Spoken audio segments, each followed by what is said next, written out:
5 sitting എംപിമാരെ വീണ്ടും മത്സരിപ്പിക്കാനും കൊല്ലത്ത് K N. ബാലഗോപാലിനെ സ്ഥാനാർത്ഥിയാക്കാനും CPM സംസ്ഥാന സെക്രട്ടേറിയറ്റിൽ തീരുമാനം. PK. Sreemathi, A. Sampath, MB. Rajesh, PK. Biju, Joyce George എന്നിവർ വീണ്ടും മത്സരിക്കും. ചാലക്കുടി എം.പി. ഇന്നസെന്റും വീണ്ടും മത്സരിച്ചേക്കുമെങ്കിലും ഏത് സീറ്റെന്ന കാര്യത്തിൽ തീരുമാനം പിന്നീടാണ് ഉണ്ടാവുക. അതേസമയം പി. കരുണാകരൻ മത്സരിക്കില്ല.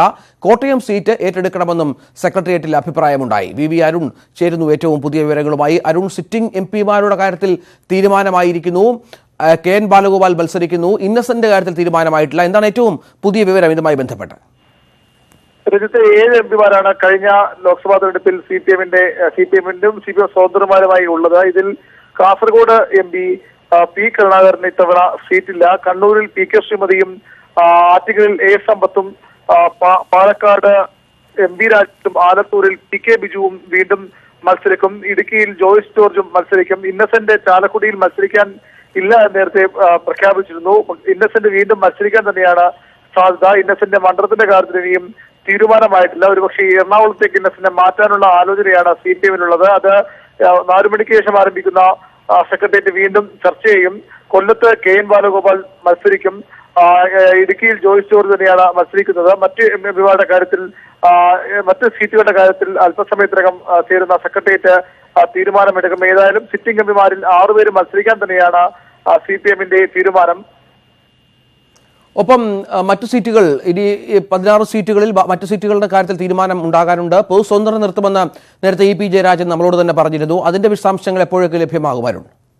കോട്ടയം സീറ്റ് കഴിഞ്ഞ തവണ ജനതാദൾ എസ് നൽകിയതാണ്. ആ സീറ്റ് ഏറ്റെടുക്കാൻ സിപിഎം തീരുമാനിച്ചിരിക്കുന്നു. കോട്ടയത്ത് സിപിഎം സ്ഥാനാർത്ഥി തന്നെ മത്സരിച്ചേക്കും. P K Harikumar, Ettumanoor MLA, Suresh Kurup എന്നിവരാണ് പരിഗണനയിൽ. ജനതാദൾ എസിന് ഇത്തവണ സീറ്റ് നൽകാനുള്ള സാധ്യത കുറവാണ്. പക്ഷേ ഈ 16 സീറ്റുകളിലും സിപിഎം മത്സരിക്കാമെന്ന അഭിപ്രായം വരുമ്പോഴും സെക്രട്ടേറിയറ്റിൽ അത്തരമൊരു പൂർണ്ണ നിലപാട് എത്തിക്കില്ല.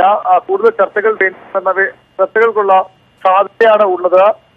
കാരണം വൈകിട്ട് ജനതാദൾ എസുമായും ലോക് താന്ത്രിക് ജനതാദളുമായും സിപിഎം ഉഭയകക്ഷി ചർച്ച നടത്തുന്നുണ്ട്. അവരെ കാര്യങ്ങൾ പറഞ്ഞ് ബോധ്യപ്പെടുത്താനാണ് ശ്രമം. അങ്ങനെയെങ്കിൽ ഈ 16 സീറ്റിലും സിപിഎം മത്സരിക്കും. അല്ലെങ്കിൽ കഴിഞ്ഞ പോലെ 15 സീറ്റിൽ മത്സരിച്ചിട്ട് ഒരു സീറ്റ് ഏതെങ്കിലും ഒരു ഘടകകക്ഷിക്ക് നൽകാനും സാധ്യതയുണ്ട്. ഏതായാലും ഈ സിപിഎമ്മിന്റെ സ്ഥാനാർത്ഥി പട്ടികയിൽ ഇന്ന് തന്നെ അന്തിമ രൂപം കൈവരും. ഇന്ന് സെക്രട്ടറി തയ്യാറാക്കുന്ന സ്ഥാനാർത്ഥി പട്ടിക പിന്നീട്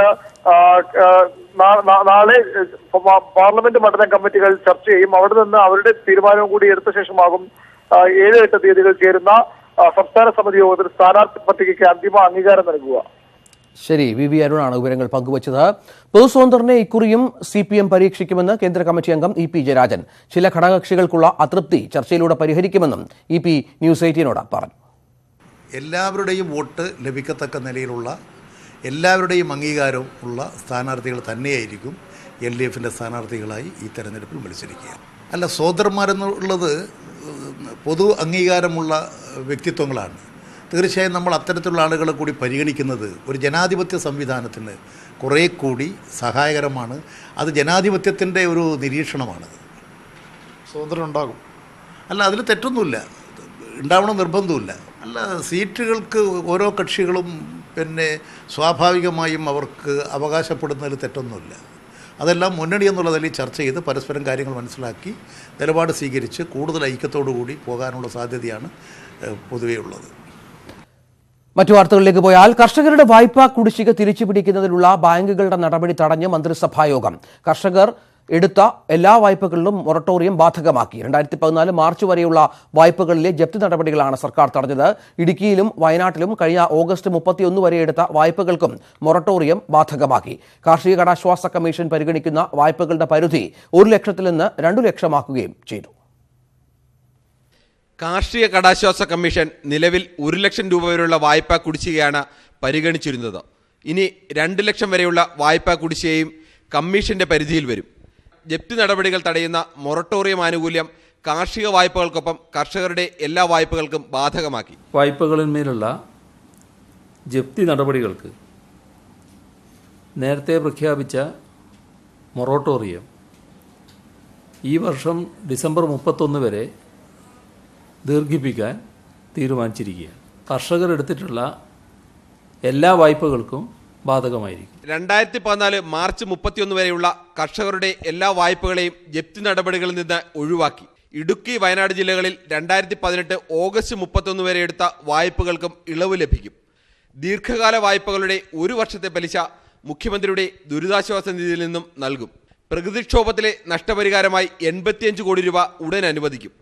ഇതിൽ 54 കോടി മുഖ്യമന്ത്രിയുടെ ദുരിതാശ്വാസ നിധിയിൽ നിന്നും നൽകും. മൊറട്ടോറിയമല്ല, കാർഷിക കടം എഴുതിത്തള്ളുകയാണ് വേണ്ടതെന്നായിരുന്നു പ്രതിപക്ഷ നേതാവ് രമേശ് ചെന്നിത്തലയുടെ പ്രതികരണം. കർഷകരുടെ കടം എഴുതിത്തള്ളാനുള്ള ധൈര്യം കാണിക്കണം, അതിനുള്ള ഇച്ഛാശക്തി കാണിക്കണം ഗവൺമെന്റ്. തന്നെയല്ല ഈ മൊറട്ടോറിയം കൊണ്ട് എന്ത് കാര്യമാണ്? ഇന്നത്തെ കടം നാളത്തേക്ക് മാറ്റുന്നു എന്നുള്ളതല്ലാതെ എന്ത് പ്രയോജനമാണ്? ന്യൂസ് 18 തിരുവനന്തപുരം.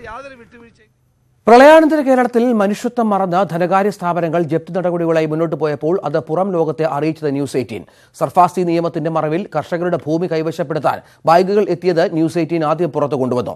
ഇടുക്കിയിലെ കർഷകർ ഗതിയില്ലാതെ മരണത്തിൽ അഭയം തേടിയപ്പോൾ ആ കുടുംബങ്ങളുടെ കണ്ണീരൊപ്പാനും ഞങ്ങളൊപ്പമുണ്ടായിരുന്നു.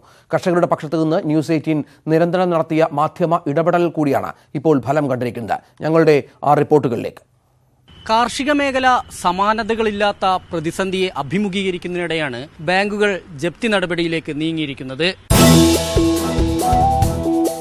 ബാങ്കുകളുടെ സർഫാസി നോട്ടീസിന് പിന്നാലെയുണ്ടായ 4 പേരുടെ ആത്മഹത്യയ്ക്ക് ശേഷവും കർശന നടപടികളൊന്നും അവസാനിച്ചില്ല. വയനാട്ടിലെ കർഷകർ ഈ ഗതികേട് കർഷകന് വന്നിരിക്കുന്നു. കുടിശ്ശിക വരുത്തിയവരുടെ സ്വത്ത് പിടിച്ചെടുക്കാനാണ് ബാങ്കുകളുടെ തീരുമാനം. ജപ്തി നോട്ടീസ് ബാങ്കേഴ്സ് കമ്മിറ്റി വീണ്ടും വിളിച്ചു ചേർത്ത് ചർച്ച ചെയ്യും. വായ്പ കുടിശ്ശിക വരുത്തിയ വയനാട്ടിലെ കർഷക കുടുംബത്തിനാണ് സർക്കാർ നിർദ്ദേശം മാനിക്കാതെ ജപ്തി നോട്ടീസ് നൽകിയത്.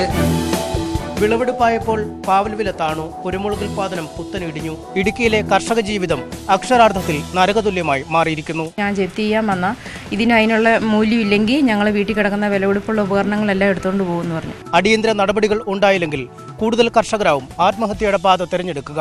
MS Anish Kumar, news 18. പ്രളയ പുനർനിർമ്മാണത്തിനായി 3500 കോടി രൂപയുടെ ലോകബാങ്ക് വായ്പ എടുക്കാൻ മന്ത്രിസഭ അനുമതി നൽകി. 5000 കോടി രൂപയുടെ പുനർനിർമ്മാണ പ്രവർത്തനങ്ങൾക്കും തീരുമാനമായി.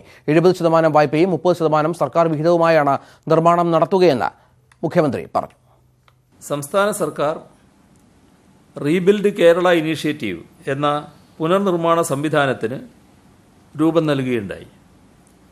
ഇതുവരെയുള്ള പ്രവർത്തനങ്ങളുടെ ഭാഗമായി ലോകബാങ്കിൻ്റെ ആദ്യ വികസന വായ്പയായി ഏകദേശം 3500 കോടിയോളം രൂപ ലഭ്യമാക്കാനുള്ള നിർദ്ദേശം മന്ത്രിസഭ അംഗീകരിച്ചു.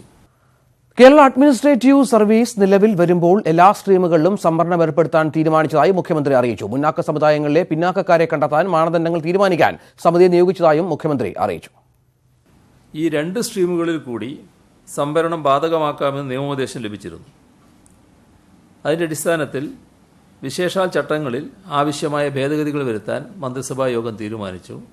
എല്ലാവരുടെയും ഡയറക്റ്റ് റിക്രൂട്ട്മെൻറ്റിൻ്റെ രീതിയിലാണ് വരിക. അപ്പോൾ എല്ലാവർക്കും സംവരണം ബാധകമാവുമെന്നർത്ഥം. തോമസ് ചാണ്ടി ഹൈക്കോടതിയിൽ വീണ്ടും ഹർജി നൽകി. ലേക്ക് പാലസ് ഹോട്ടലിന്റെ അനധികൃത നിർമ്മാണങ്ങളിൽ പിഴ അടയ്ക്കണമെന്ന ആലപ്പുഴ നഗരസഭയുടെ നോട്ടീസിനെതിരെയാണ് ഹർജി. 2.73 കോടി രൂപ പിഴ അടയ്ക്കണമെന്ന ഉത്തരവ് സ്റ്റേ ചെയ്യണമെന്ന് ഹർജിയിൽ ആവശ്യപ്പെട്ടു. ഐസ്ക്രീം പാർലർ അട്ടിമറി കേസിൽ VS-നെ തള്ളി ഹൈക്കോടതിയിൽ സർക്കാരിന്റെ സത്യവാങ്മൂലം. കേസിൽ PK കുഞ്ഞാലിക്കുട്ടിയെയും ബന്ധു റൌഫിനെയും കക്ഷി ചേർക്കണമെന്ന് ആവശ്യപ്പെട്ട് നൽകിയ ഹർജി തള്ളണമെന്ന് സർക്കാർ ആവശ്യപ്പെട്ടു. ഹർജിക്കാരനായ VS കോടതിയെ തെറ്റിദ്ധരിപ്പിക്കാൻ ശ്രമിച്ചുവെന്നും സർക്കാർ സത്യവാങ്മൂലത്തിൽ പറയും. ഐസ്ക്രീം പാർലർ അട്ടിമറി കേസിൽ PK കുഞ്ഞാലിക്കുട്ടിയെ പൂർണ്ണമായും കുറ്റവിമുക്തനാക്കുന്നതാണ് സംസ്ഥാന സർക്കാരിന്റെ സത്യവാങ്മൂലം. കേസ് അട്ടിമറിക്കാൻ ഇരകൾക്ക് പണം നൽകിയെന്ന കേസിൽ കുഞ്ഞാലിക്കുട്ടിയെയും പഴയ സഹായി റൌഫിനെയും പ്രതി ചേർക്കണമെന്നാവശ്യപ്പെട്ടാണ് VS ഹർജി നൽകിയത്. സർക്കാർ സത്യവാങ്മൂലത്തിലെ പ്രധാന വാദങ്ങൾ ഇങ്ങനെ: ഐസ്ക്രീം പാർലർ കേസ് പുനരന്വേഷിക്കാൻ നിലവിൽ സാഹചര്യങ്ങളില്ല. റൌഫിന്റെ വെളിപ്പെടുത്തലിനെ തുടർന്ന് നടത്തിയ അന്വേഷണത്തിലും പുതിയ തെളിവുകൾ ലഭിച്ചിട്ടില്ല. റൌഫും ഷെരീഫും ഇരകൾക്കു നൽകിയ പണം കുഞ്ഞാലിക്കുട്ടിയുടേതാണെന്ന് തെളിവില്ല. സർക്കാരുകൾ മാറുന്നത് അന്വേഷണത്തെ സ്വാധീനിക്കില്ല. അന്തിമവിധിയിലെ ചില ഭാഗങ്ങൾ ഉദ്ധരിച്ച് ഹർജിക്കാർ കോടതിയെ തെറ്റിദ്ധരിപ്പിക്കാൻ ശ്രമിച്ചുവെന്നും സർക്കാരിന്റെ സത്യവാങ്മൂലം പറയുന്നു. സുപ്രീം കോടതിയുടെ നിർദ്ദേശമനുസരിച്ചാണ് VS കോഴിക്കോട് 1ാം ക്ലാസ് മജിസ്ട്രേറ്റ് കോടതിയിൽ അട്ടിമറി അന്വേഷിക്കാൻ ഹർജി നൽകിയത്. ഇത് കോടതി തീർപ്പാക്കിയതിനെ തുടർന്നാണ് ഹൈക്കോടതിയിൽ അപ്പീൽ നൽകിയത്. MS Anish Kumar, news 18, Kochi. വെന്തുരുകി കേരളം.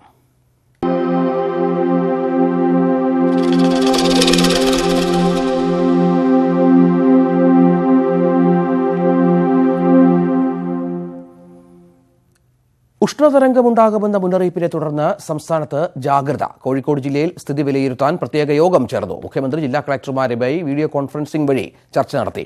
സംസ്ഥാനമാകെ കൊടും ചൂട് തുടരുകയാണ്. കോഴിക്കോട് ജില്ലയിൽ ഈ മാസം 7 വരെ ഉഷ്ണതരംഗത്തിന് സാധ്യതയെന്ന മുന്നറിയിപ്പിനെ തുടർന്നാണ് അതീവ ജാഗ്രത. തൃശൂർ മുതൽ കണ്ണൂർ വരെയുള്ള ജില്ലകളിൽ കടുത്ത ചൂട് അനുഭവപ്പെടാൻ സാധ്യതയുണ്ട്. താപനില ശരാശരിയിൽ നിന്ന് 4.5 ഡിഗ്രിക്ക് മുകളിൽ ഉയരുകയും ദിവസങ്ങളോളം നീണ്ടുനിൽക്കുകയും ചെയ്യുന്നതാണ് ഉഷ്ണതരംഗം. കഴിഞ്ഞ ദിവസങ്ങളിൽ കോഴിക്കോട്ട് ശരാശരിയിൽ നിന്ന് 3 ഡിഗ്രിയിൽ കൂടുതൽ താപനില ഉയർന്നിരുന്നു. സാഹചര്യം കണക്കിലെടുത്ത് കോർപ്പറേഷൻ ജീവനക്കാർ ഉൾപ്പെടെയുള്ളവരുടെ ജോലി സമയം പുനഃക്രമീകരിച്ചു. സൂര്യപ്രകാശം നേരിട്ട് ഏൽക്കുന്നത് പരമാവധി ഒഴിവാക്കണമെന്ന് അഭ്യർത്ഥിക്കുകയാണ്. അതോടൊപ്പം തന്നെ പുറത്തു പോകുമ്പോൾ ഡ്രിങ്കിങ് വാട്ടർ ബോട്ടിൽ കയ്യിലുണ്ടാകുന്നു. ഇടയ്ക്കിടയ്ക്ക് ശുദ്ധജലം കുടിക്കാനുള്ള അഭ്യർത്ഥന. നമുക്ക് ഈ ഡീഹൈഡ്രേഷൻ ജനങ്ങളെല്ലാവരും ഒഴിവാക്കേണ്ടത്, പ്രത്യേകിച്ചിട്ട് സീനിയർ സിറ്റിസൺസ് കുറച്ചും കൂടി ശ്രദ്ധിക്കാൻ പറയുന്നുണ്ട്. 11 മുതൽ 3 മണിവരെ നേരിട്ട് സൂര്യപ്രകാശം ഏൽക്കുന്നത് ഒഴിവാക്കുക, നിർജ്ജലീകരണം തടയാൻ കുടിവെള്ളം കരുതുക, കുട ചൂടുക, അയഞ്ഞ പരുത്തി വസ്ത്രങ്ങൾ ധരിക്കുക തുടങ്ങിയ നിർദ്ദേശങ്ങൾ ദുരന്ത നിവാരണ അതോറിറ്റി പുറപ്പെടുവിച്ചിട്ടുണ്ട്. പൊതുസ്ഥലങ്ങളിൽ കുടിവെള്ള വിതരണം അടക്കമുള്ള കാര്യങ്ങളും നടക്കുന്നു. കുട്ടികളൊക്കെ വീട്ടിലൊക്കെ പറഞ്ഞു ഏൽപ്പിച്ചിരിക്കുന്നു. കുട്ടികളെ ശ്രദ്ധിക്കണം. എപ്പോഴും ഡ്രസ്സ് മാറ്റുമ്പോൾ കോട്ടൺ ഡ്രസ്സ് ഇട്ട് കൊടുക്കണം. സ്കൂളിൽ പോകുമ്പോൾ ഡ്രസ്സ് കട്ടി കുറഞ്ഞ് ഇട്ട് കൊടുക്കണം. വെള്ളം നല്ല കൊടുക്കണം. എപ്പോഴും വെള്ളം കൊടുക്കാൻ പറയുന്നുണ്ട്. രാവിലെ 11 മുതൽ വൈകിട്ട് 3 വരെ നേരിട്ട് സൂര്യപ്രകാശം ഏൽക്കുന്ന പണികൾ ചെയ്യിപ്പിക്കുന്ന കമ്പനികൾക്കും ഉടമകൾക്കുമെതിരെ നടപടി സ്വീകരിക്കും.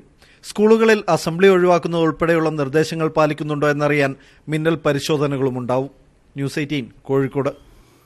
കൊടും ചൂട് ഏറ്റവും കൂടുതൽ ബാധിക്കുന്ന ഒരു വിഭാഗമാണ് പകൽ മുഴുവൻ പണി ചെയ്യുന്ന വഴിയോര കച്ചവടക്കാർ. പൊരിവെയിലത്ത് ഇരിക്കേണ്ടി വരുന്ന അവരുടെ അവസ്ഥ ഉഷ്ണതരംഗ ഭീഷണി കൂടി വന്നതോടെ വലിയ പ്രതിസന്ധിയിലാണ്.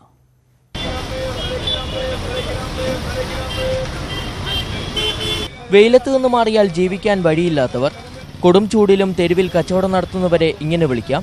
താപനില കണക്കിലെടുത്ത് നിർമ്മാണ മേഖലയിലടക്കം ജോലി സമയം പുനഃക്രമീകരിച്ചെങ്കിലും വഴിയോര കച്ചവടക്കാർക്ക് അതിന് കഴിയില്ല. ഞങ്ങൾക്ക് ഈ ഒരു കുടയുടെ ഒരു മറവ് മാത്രമേ ഇതേ ഉള്ളൂ. പക്ഷേ ഇത് നമുക്ക് വിൽക്കാതിരിക്കാൻ വയ്യല്ലോ. ഞങ്ങൾക്ക് ഇത് ദിവസവും മാർക്കറ്റിൽ ഇങ്ങനെ വന്നുകൊണ്ടിരിക്കുകയാണ്. അപ്പോൾ വിൽക്കണം, അല്ലെങ്കിൽ ഞങ്ങൾക്ക് ഇനി പിന്നെ ഒരാഴ്ച കഴിഞ്ഞ് ഞങ്ങൾക്ക് ഇത് തരില്ല. വലിയ കുട സ്ഥാപിച്ച് കച്ചവടം നടത്തുമ്പോഴും വെല്ലുവിളികൾ ചില്ലറയല്ല. ഉൽപ്പന്നങ്ങൾ വെയിലേറ്റ് നശിക്കുന്നത് മറ്റൊരു തിരിച്ചടി. പച്ചക്കറിയും പഴവർഗ്ഗങ്ങളുമൊക്കെ വിൽക്കുന്നവരാണ് കൂടുതൽ ബുദ്ധിമുട്ടിലാകുന്നത്. കനത്ത ചൂട് കാരണം ആളുകളധികം റോഡിലേക്ക് ഇറങ്ങാത്തത് കച്ചവടത്തെ വലിയ തോതിൽ ബാധിക്കുന്നുണ്ട്. ഈ വെയിൽ ഒരു പ്രശ്നം തന്നെയാണ്. അതിൽ വെയിൽ കാരണം പുറത്തേക്ക് ഈ യാദൃശ്ചികമായി വരുന്നവർക്ക് വെയിൽ പ്രശ്നമല്ല, അവർക്ക് വരണം. പിന്നെ അങ്ങനെ അല്ലാത്തവർ വരുന്നത് ഇത് പ്രദേശത്ത് വെയിൽ മാറി അങ്ങനെ വരുന്നവരുണ്ട്. എല്ലാം കൊണ്ടും കുറവ് തന്നെയാണ്. കച്ചവടം എല്ലാം വളരെ മോശമാണ്. ആളുകൾ വരുന്നില്ല, പുറത്ത് വരുന്നില്ല. ചൂട് കൂടുതലായി വരുന്ന സാധനങ്ങൾ നശിച്ചു പോകുന്നു. താപനില ഇനിയും ഉയർന്നാൽ ജീവിതം തന്നെ വഴിമുട്ടിപ്പോകുന്നവരാണ് ഇങ്ങനെ പൊരിവെയിലത്ത് തുടരുന്നത്. ന്യൂസ് 18 കൊച്ചി. നടിയെ ആക്രമിച്ച കേസിൽ 6 മാസത്തിനകം വിചാരണ പൂർത്തിയാക്കണമെന്ന് ഹൈക്കോടതി. കേസിൽ 2ാം പ്രതി മാർട്ടിൻ ആന്റണിയുടെ ഹർജി പരിഗണിക്കവെയാണ് കോടതി നിർദ്ദേശം നൽകിയത്. മാർട്ടിന്റെ ജാമ്യാപേക്ഷ തള്ളി. വിവരങ്ങളുമായി കൊച്ചിയിൽ നിന്ന് MS അനീഷ് കുമാർ ചേരുന്നു. അനീഷ്, ഇതുമായി ബന്ധപ്പെട്ട് കോടതി നടത്തിയ നിരീക്ഷണങ്ങൾ, കോടതിയുടെ നിർദ്ദേശങ്ങൾ എന്തൊക്കെയാണ്? രഞ്ജിത്ത്, 2ാം പ്രതി മാർട്ടിൻ ആന്റണിയാണ് തനിക്ക് ജാമ്യം വേണമെന്ന ആവശ്യമായി ഹൈക്കോടതിയെ സമീപിച്ചത്. കേസിലെ മുഖ്യ ആസൂത്രകനായ നടൻ ദിലീപ് പുറത്തു കഴിയുമ്പോൾ കേസിൽ ഇരയാക്കപ്പെട്ട താൻ മാസങ്ങളായി ജയിലിൽ കഴിയുകയാണ് എന്ന് അദ്ദേഹത്തിന്റെ അഭിഭാഷകൻ അറിയിച്ചു. തുടർന്നാണ് കോടതി ഉടൻ കേസിൽ വിചാരണ ആരംഭിക്കണം എന്ന ആവശ്യം മുന്നോട്ട് വെച്ചത്. ഒപ്പം 6 മാസത്തിനുള്ളിൽ വിചാരണ അവസാനിപ്പിക്കണമെന്ന നിർദ്ദേശവും വെച്ചിട്ടുണ്ട്. എന്തായാലും കോടതിയുടെ ഉത്തരവിൽ ഇക്കാര്യം ഉണ്ടോ എന്ന് വ്യക്തമല്ല. എന്തായാലും കോടതി കൃത്യമായി തന്നെ ഇക്കാര്യം പരാമർശമായി പറയുകയായിരുന്നു. രഞ്ജിത്ത്, MS അനീഷ് കുമാറാണ് വിവരങ്ങൾ നൽകിയത്.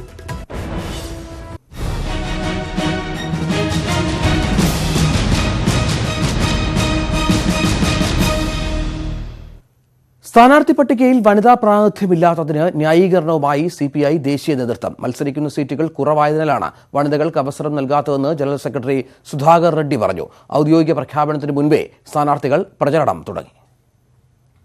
സ്ഥാനാർത്ഥി പട്ടികയിൽ വനിതകളെ പൂർണ്ണമായും തഴഞ്ഞെന്ന വിമർശനങ്ങൾ ഉയർന്ന സാഹചര്യത്തിലാണ് CPI നേതൃത്വത്തിന്റെ വിശദീകരണം. Party can contest larger number of seats. Naturally, we can give representation to women also. സംസ്ഥാന കൌൺസിൽ തീരുമാനിച്ച സ്ഥാനാർത്ഥികൾ പ്രചാരണത്തിൽ സജീവമായി കഴിഞ്ഞു. പ്രമുഖരെ കണ്ട് പിന്തുണ തേടിയ C. ദിവാകരൻ AKG സെന്ററിലെത്തി CPM സംസ്ഥാന സെക്രട്ടറി കോടിയേരി ബാലകൃഷ്ണനെ കണ്ടു. തിരിച്ചിറങ്ങും വഴി MA ബേബിയുമായി സൗഹൃദ സംഭാഷണം.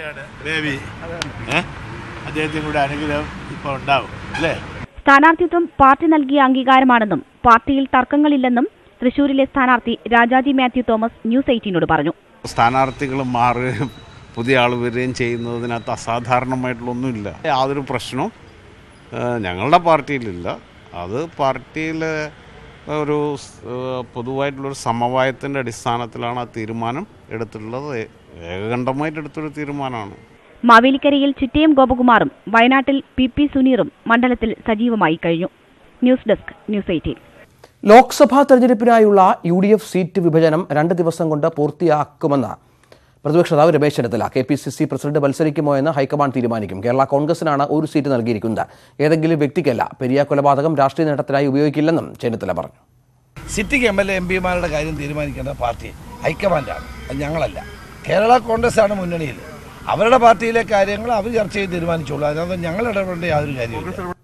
ലോക്സഭാ സീറ്റ് വിഭജനവുമായി ബന്ധപ്പെട്ട് കോൺഗ്രസ് കേരള കോൺഗ്രസ് ചർച്ച ഇന്ന് കൊച്ചിയിൽ. കോട്ടയത്തിന് പുറമെ മറ്റൊരു മണ്ഡലം കൂടി വേണമെന്ന കേരള കോൺഗ്രസ് ആവശ്യത്തോട് കോൺഗ്രസ് വിട്ടുവീഴ്ച ചെയ്യുമോ എന്നാണ് രാഷ്ട്രീയ വൃത്തങ്ങൾ ഉറ്റുനോക്കുന്നത്. വൈകുന്നേരം ആലുവയിൽ ചർച്ച നടത്താനായിരുന്നു ആദ്യം ആലോചിച്ചത്. പിന്നീട് നേതാക്കളുടെ അസൗകര്യം പരിഗണിച്ച് കൊച്ചിയിലേക്ക് മാറ്റി. രാത്രിയോടെ ചർച്ച നടക്കുമെന്നാണ് ഒടുവിൽ കിട്ടിയ വിവരം. 2 വട്ടം നടന്ന ചർച്ചയിൽ നിന്നും ഇരു പാർട്ടികളും ഒരിഞ്ചു പോലും പിന്മാറിയിട്ടില്ല. പാർട്ടിക്ക് എത്ര സീറ്റ് ലഭിച്ചാലും അതിലൊന്ന് തനിക്ക് വേണമെന്നാണ് PJ ജോസഫിന്റെ നിലപാട്. KM മാണി സീറ്റ് വിട്ടു നൽകിയില്ലെങ്കിൽ കേരള കോൺഗ്രസ് വീണ്ടും പിളരും. കൈവശമുണ്ടായിരുന്ന ഒരു സീറ്റ് വിട്ടുകളയാൻ മാണിയും തയ്യാറല്ല. ഇടുക്കി DCC മണ്ഡലത്തിലെ സ്ഥാനാർത്ഥി നിർണയം KPCCക്ക് കൈമാറിയതിൽ മാണി ഗ്രൂപ്പിന് പ്രതീക്ഷയുണ്ട്. ഇടുക്കി ഒഴിച്ചിടാൻ കോൺഗ്രസ് നേതൃത്വം ജില്ലാ ഘടകത്തിന് നിർദ്ദേശം നൽകിയതായാണ് സൂചന. ഒത്തുതീർപ്പ് ഫോർമുല എന്ന രീതിയിൽ കോട്ടയം കോൺഗ്രസിന് കൈമാറിയ ശേഷം ഇടുക്കി ജോസഫിന് നൽകാനുള്ള അറ്റകൈ തീരുമാനവും മാണി എടുത്തേക്കും. അങ്ങനെയെങ്കിൽ തക്കതായ വാഗ്ദാനങ്ങൾ കോൺഗ്രസും നൽകേണ്ടി വരും. ന്യൂസ് 18 കൊച്ചി. ലോക്സഭാ തെരഞ്ഞെടുപ്പിലുള്ള മുസ്ലിം ലീഗ് സ്ഥാനാർത്ഥികളെ ശനിയാഴ്ച പ്രഖ്യാപിക്കുമെന്ന് PK കുഞ്ഞാലിക്കുട്ടി. 3ാം സീറ്റ് അടക്കമുള്ള വിഷയങ്ങളിൽ UDF ഉഭയകക്ഷി ചർച്ചകളുടെ വിശദാംശങ്ങൾ നാളത്തെ ഉന്നതാധികാര സമിതി യോഗത്തെ ധരിപ്പിക്കുമെന്നും കുഞ്ഞാലിക്കുട്ടി പറഞ്ഞു.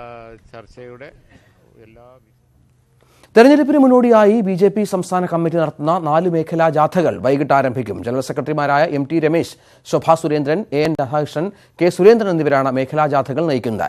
കേരളവും മോദിയോടൊപ്പം വീണ്ടും വേണം മോദി ഭരണം എന്ന മുദ്രാവാക്യവുമായാണ് BJP പരിവർത്തന യാത്രകൾ നടത്തുന്നത്. ഉത്തർപ്രദേശിൽ മായാവതി അഖിലേഷ് സഖ്യത്തിലേക്ക് അജിത് സിംഗും 3 സീറ്റുകൾ നൽകിയാണ് BSP-SP സഖ്യത്തിലേക്ക് അജിത് സിംഗിന്റെ RLDയെയും കൊണ്ടുവന്നത്. അഖിലേഷ് യാദവും അജിത് സിംഗിന്റെ മകൻ ജയന്ത് ചൌധരിയും ചേർന്ന് സഖ്യം ഔദ്യോഗികമായി പ്രഖ്യാപിക്കും. BJP വിരുദ്ധ വോട്ടുകൾ ഭിന്നിക്കാതിരിക്കാൻ കോൺഗ്രസിനെയും വിശാല സഖ്യത്തിൽ എത്തിക്കാനുള്ള ശ്രമം നടക്കുന്നുണ്ട്. ഉത്തർപ്രദേശിൽ BJPയുടെ ജൈത്രയാത്ര നിലനിൽപ്പിന് തന്നെ ഭീഷണിയായതോടെയാണ് പ്രാദേശിക വൈരം മറന്ന് സമാജ്വാദി പാർട്ടിയും SP-യും കൈകോർത്തത്. ഉപതെരഞ്ഞെടുപ്പുകളിൽ നടത്തിയ പരീക്ഷണം വിജയിച്ചതോടെ സഖ്യം ലോക്സഭാ തെരഞ്ഞെടുപ്പിലേക്കും വ്യാപിപ്പിക്കുകയായിരുന്നു. 38 സീറ്റുകളിൽ വീതം മത്സരിക്കാൻ തീരുമാനിച്ച BSP-SP കൂട്ടുകെട്ട് കോൺഗ്രസിനെ ഒപ്പം കൂട്ടിയില്ലെങ്കിലും രാഹുൽ ഗാന്ധിയുടെയും സോണിയാഗാന്ധിയുടെയും മണ്ഡലങ്ങളിൽ സ്ഥാനാർത്ഥിയെ നിർത്തേണ്ടതില്ലെന്ന് തീരുമാനിച്ചു. പടിഞ്ഞാറൻ UPയിൽ വേരുകളുള്ള അജിത് സിംഗിന്റെ RLDക്ക് 1 സീറ്റാണ് ആദ്യം മാറ്റിവെച്ചത്. ഇതിൽ അജിത് സിംഗ് കടുത്ത അതൃപ്തി അറിയിച്ചതോടെയാണ് 3 സീറ്റ് എന്ന ധാരണയിൽ കാര്യങ്ങൾ എത്തിയത്. അജിത് സിംഗിന്റെ മണ്ഡലമായ ബാഗ്പത്തും മകൻ ജയന്ത് ചൌധരി മത്സരിച്ച മധുരയ്ക്കും പുറമെ മുസാഫർ നഗറാണ് RLDക്ക് ലഭിക്കുക. ബാഗ്പത്തിൽ 6 തവണ വിജയിച്ച അജിത് സിംഗ് കഴിഞ്ഞ തെരഞ്ഞെടുപ്പിൽ BJPയോട് പരാജയപ്പെട്ടിരുന്നു. മധുരയിൽ BJP വിജയിച്ചപ്പോൾ ജയന്ത് ചൌധരി BSPക്ക് പിന്നിൽ 3ാം സ്ഥാനത്തായി. മുസാഫർ നഗറിൽ BSP 2ാം സ്ഥാനത്തും SP 3ാം സ്ഥാനത്തുമായിരുന്നു. RLD കൂടി മുന്നണിയിൽ എത്തിയതോടെ SP-യുടെ മത്സരം 37 സീറ്റുകളിലായി ചുരുങ്ങി. BSP 38 സീറ്റുകളിൽ മത്സരിക്കും. പ്രിയങ്ക ഗാന്ധി പ്രചാരണത്തിനെത്തിയതോടെ കോൺഗ്രസിനെ കൂടി ഉൾപ്പെടുത്തി മഹാസഖ്യത്തിനുള്ള ശ്രമവും ഊർജിതമായിട്ടുണ്ട്. എന്നാൽ ഭൂരിപക്ഷം സീറ്റുകളിലും മത്സരിക്കാൻ തയ്യാറെടുക്കുന്ന കോൺഗ്രസിനെ അനുനയിപ്പിച്ച് മുന്നണിയിലേക്ക് കൊണ്ടുവരണമെങ്കിൽ സീറ്റിന്റെ കാര്യത്തിൽ വലിയ വിട്ടുവീഴ്ച തന്നെ SP-യും BSP-യും നടത്തേണ്ടി വരും. National desk news 18. ഡൽഹിയിൽ കോൺഗ്രസ് ആപ്പ് സഖ്യം വേണ്ടെന്ന തീരുമാനം. സഖ്യത്തിനായുള്ള ആപ്പിന്റെ ഫോർമുല കോൺഗ്രസ് തള്ളി. സഖ്യം വേണ്ടെന്ന സംസ്ഥാന ഘടകത്തിന്റെ ആവശ്യം രാഹുൽ ഗാന്ധി അംഗീകരിക്കുകയായിരുന്നു. ये कांग्रेस पार्टी जो है अपने आप चुनाव लड़ेगी, किसी से गठबंधन नहीं करेगी. ये आपको लगता है, हमें नहीं लगता. अगर जो हमें लगता है ऐसा तो फिर हम कोई और किस्म का डिसीजन लेते. തമിഴ്നാട്ടിൽ DMK-CPM സഖ്യം 2 സീറ്റുകളിലാണ് CPM മത്സരിക്കുക. DMK അധ്യക്ഷൻ MK സ്റ്റാലിൻ CPM തമിഴ്നാട് സംസ്ഥാന സെക്രട്ടറി കെ ബാലകൃഷ്ണൻ അടക്കമുള്ള നേതാക്കളുമായി നടത്തിയ മൂന്നാം വട്ട ചർച്ചയിലാണ് തീരുമാനം. ഏതൊക്കെ സീറ്റിൽ മത്സരിക്കുമെന്ന കാര്യം പിന്നീട് പ്രഖ്യാപിക്കും. നേരത്തെ വിജയിച്ചിട്ടുള്ള കോയമ്പത്തൂർ, മധുര സീറ്റുകൾ വിട്ടു നൽകണമെന്ന് CPM DMK നേതൃത്വത്തെ അറിയിച്ചിട്ടുണ്ട്. CPIക്കും DMK രണ്ടു സീറ്റ് നൽകിയിരുന്നു. കോൺഗ്രസ്, VCK, IJK തുടങ്ങിയ കക്ഷികളുമായും DMK സീറ്റ് വിഭജന ചർച്ച പൂർത്തിയാക്കി. കോൺഗ്രസ് 10 സീറ്റിൽ മത്സരിക്കും. തെരഞ്ഞെടുപ്പ് പ്രഖ്യാപനത്തിന് ദിവസങ്ങൾ മാത്രം ശേഷിക്കെ ഉദ്ഘാടന തിരക്കിൽ പ്രധാനമന്ത്രിയും കേന്ദ്രമന്ത്രിമാരും. പ്രധാനമന്ത്രിയുടെ ഉദ്ഘാടന കലണ്ടർ 8-ാം തീയതി വരെ നിറഞ്ഞിരിക്കുകയാണ്. 9-ാം തീയതി തെരഞ്ഞെടുപ്പ് പ്രഖ്യാപനം പ്രതീക്ഷിക്കാം. പ്രധാനമന്ത്രിയുടെ ഉദ്ഘാടനങ്ങൾക്കായി തെരഞ്ഞെടുപ്പ് കമ്മീഷൻ പ്രഖ്യാപനം വൈകിപ്പിക്കുകയാണെന്ന് പ്രതിപക്ഷം ആരോപിച്ചു. ഒരാഴ്ചയായി പദ്ധതികളുടെ ഉദ്ഘാടനങ്ങൾക്കായുള്ള നെട്ടോട്ടത്തിലാണ് പ്രധാനമന്ത്രി നരേന്ദ്രമോദി. തമിഴ്നാട്, ഉത്തർപ്രദേശ് സംസ്ഥാനങ്ങളിൽ വിവിധ പദ്ധതികളുടെ ഉദ്ഘാടനം നിർവഹിച്ച മോഡിക്ക് ഗുജറാത്ത്, ഉത്തർപ്രദേശ്, മഹാരാഷ്ട്ര സംസ്ഥാനങ്ങളിൽ ഈ ആഴ്ച ഉദ്ഘാടനം ചെയ്യാനുള്ളത് 59,000 കോടിയുടെ പദ്ധതികൾ. 8-ാം തീയതി മീററ്റ് റാപ്പിഡ് റെയിലിന്റെയും കാൺപൂർ മെട്രോയുടെയും ഉദ്ഘാടനം. UPയിൽ നിന്ന് അന്നേ ദിവസം വീഡിയോ കോൺഫറൻസിലൂടെ നാഗ്പൂർ മെട്രോയും പ്രധാനമന്ത്രി ഉദ്ഘാടനം ചെയ്യും. പ്രധാനമന്ത്രിക്കൊപ്പം കേന്ദ്രമന്ത്രിമാരായ രാജ്നാഥ് സിംഗ്, നിതിൻ ഗഡ്കരി, സുരേഷ് പ്രഭു എന്നിവരും ദേവേന്ദ്ര ഫട്നാവിസ് അടക്കമുള്ള BJP മുഖ്യമന്ത്രിമാരും ഉദ്ഘാടന തിരക്കുകളിലാണ്. 7-ാം തീയതി കേന്ദ്ര മന്ത്രിസഭ യോഗം ചേരും. അധ്യാപക നിയമനത്തിലെ സംവരണമടക്കമുള്ള വിഷയങ്ങളിൽ സുപ്രധാന തീരുമാനങ്ങൾ യോഗത്തിലുണ്ടാകും. 2014 മാർച്ച് 5-നാണ് കഴിഞ്ഞ ലോക്സഭാ തിരഞ്ഞെടുപ്പ് പ്രഖ്യാപിച്ചത്. പ്രധാനമന്ത്രിയുടെ ഉദ്ഘാടന കലണ്ടർ നോക്കി തിരഞ്ഞെടുപ്പ് പ്രഖ്യാപനം തിരഞ്ഞെടുപ്പ് കമ്മീഷൻ വൈകിപ്പിക്കുകയാണെന്ന് കോൺഗ്രസ് നേതാവ് അഹമ്മദ് പട്ടേൽ ആരോപിച്ചു. നിലവിലെ ജമ്മുകാശ്മീർ സന്ദർശനം പൂർത്തിയാക്കിയ ശേഷം അടുത്ത ദിവസം ചേരുന്ന കമ്മീഷൻ യോഗത്തിൽ പ്രഖ്യാപനം സംബന്ധിച്ച് അന്തിമ തീരുമാനമുണ്ടാകും. M. ഉണ്ണികൃഷ്ണൻ, ന്യൂസ് 18, ഡൽഹി. പാകിസ്ഥാനിൽ ഇന്ത്യ നടത്തിയ വ്യോമാക്രമണവും ലോക്സഭാ തെരഞ്ഞെടുപ്പും തമ്മിൽ ബന്ധമില്ലെന്ന് കേന്ദ്ര പ്രതിരോധ മന്ത്രി നിർമ്മല സീതാരാമൻ. ഭീകരർ ഇന്ത്യയെ ആക്രമിക്കുമെന്നുള്ള ഇന്റലിജൻസ് റിപ്പോർട്ട് പ്രകാരമാണ് വ്യോമാക്രമണം നടത്തിയെന്നും നിർമ്മല സീതാരാമൻ പറഞ്ഞു. எலெக்ஷனோட நான் எந்த விதமான தொடர்ச்சியும் வைக்க விரும்பலை. நம்ம நாட்டை காப்பாற்றுறதுக்கு டெரர் அட்டாக் வராமல் இருக்கணுன்றதுனால முன்கூட்டியே இன்டெலிஜென்ஸ், அதாவது நம்மளுக்கு இருக்கக்கூடிய செய்திகளை வச்சுட்டு ஒரு அட்டாக் நடந்திருக்கு. ചർച്ച ആക്ട് ബില്ലിനെതിരെ പ്രത്യക്ഷ സമരത്തിനൊരുങ്ങി ക്രൈസ്തവ സംഘടനകൾ. നിയമപരിഷ്കാര കമ്മീഷൻ യോഗത്തിലേക്ക് ക്രൈസ്തവ സംഘടനകൾ മാർച്ച് നടത്തും. വ്യാഴം, വെള്ളി ദിവസങ്ങളിലാണ് ബില്ലിനെക്കുറിച്ച് ചർച്ച നടത്താൻ നിയമ പരിഷ്കാര കമ്മീഷൻ യോഗം ചേരുന്നത്.